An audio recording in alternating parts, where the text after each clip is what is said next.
Hi hello নমস্কার, আপনাদের সকলকে স্বাগত আমার ইউটিউব চ্যানেলে। আর আপনারা দেখছেন স্পোর্টস ইন্ডিয়া অ্যান্ড মোর। আমি হাজির হয়েছি আরেকটি খেলার ভিডিও নিয়ে। আপনারা সঙ্গে থাকুন, দেখতে থাকুন ভিডিওটি। আজকের ভিডিও হলো ভারত ও শ্রীলঙ্কার মধ্যে তৃতীয় টি-20 ম্যাচ, এবং এই তৃতীয় টি-20 ম্যাচটি খেলা হবে 30শে জুলাই মঙ্গলবার। দ্বিতীয় টি-20 ম্যাচের মতন তৃতীয় টি-20 ম্যাচে বৃষ্টি হওয়ার সম্ভাবনা রয়েছে। ভারতীয় টিম রবিবার দ্বিতীয় টি-20 ম্যাচ জেতার সাথে সাথেই এই 3 ম্যাচের টি-20 সিরিজে 2-0 ফলাফলে এগিয়ে রয়েছে। ভারত যেহেতু এই টি-20 সিরিজ জিতে নিয়েছে, তাই তৃতীয় শেষ টি-20 ম্যাচে ভারত বাকিদের সুযোগ দিতে পারে।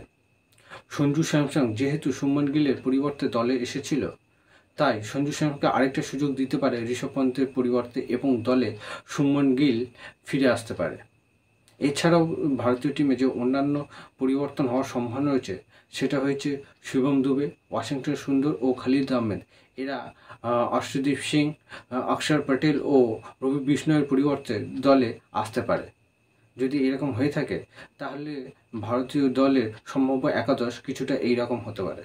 যশস্বী জয়সওয়াল, শুভমান গিল, সূর্যকুমার যাদব, ঋষভ পন্থের পরিবর্তে সঞ্জু স্যামসন এবং রিঙ্কু সিং, রিয়ান পরাগ, হার্দিক পান্ডিয়া, শিবম দুবে, ওয়াশিংটন সুন্দর, খালিল আহমেদ ও মোহাম্মদ সিরাজ।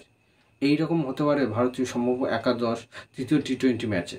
অন্যদিকে ভারতীয় দলের মতন শ্রীলঙ্কার দলে কয়েকটি পরিবর্তন হতে পারে, বিশেষ করে শ্রীলঙ্কা দলের মিডল অর্ডারে। এই সিরিজে প্রথম দুটি ম্যাচে শ্রীলঙ্কার মিডল অর্ডার যেভাবে ব্যর্থ হয়েছে, তাতে দাসুন সানাকা ও কামিন্ডু মেন্ডিসের পরিবর্তে দলে দীনেশ চান্দিমাল ও আবিষ্কার ফার্নান্ডোর সুযোগ পাওয়ার সম্ভাবনা সবথেকে বেশি। এদিক দিয়ে দেখতে গেলে শ্রীলঙ্কার দলের সম্ভাব্য একাদশ কিছুটা এইরকম হতে পারে: প্রাথুন নিশাঙ্কা, কুশল মেন্ডিস, কুশল পরেরা, আবিষ্কার ফার্নান্ডো, চরিতা আশালাঙ্কা, দীনেশ চান্দিমাল, ওহিন্দু হাসারাঙ্কা, দিলশান মধুশঙ্কা, মহেশ থিকসানা, মথিশ পাথিরানা ও বিনুরা ফার্নান্ডো। এই হতে পারে শ্রীলঙ্কার তৃতীয় টি-20 ম্যাচের সম্ভাব্য একাদশ। ভারত কি পারবে শ্রীলঙ্কাকে তৃতীয় টি-20 ম্যাচে হারিয়ে এই সিরিজ 3-0 জিততে? না শ্রীলঙ্কা তৃতীয় টি-20 ম্যাচ জিতে তাদের মান সম্মান রক্ষা করবে ভারতের বিপক্ষে? এটা সময়ই বলবে। আপনাদের কি মনে হয়? আপনারা কমেন্ট বক্সে অবশ্যই জানাবেন। ভিডিও শেষ করার আগে অসংখ্য ধন্যবাদ যারা আমার ভিডিও দেখেছেন, কমেন্ট করেছেন, লাইক করেছেন, শেয়ার করেছেন ও সাবস্ক্রাইব করেছেন।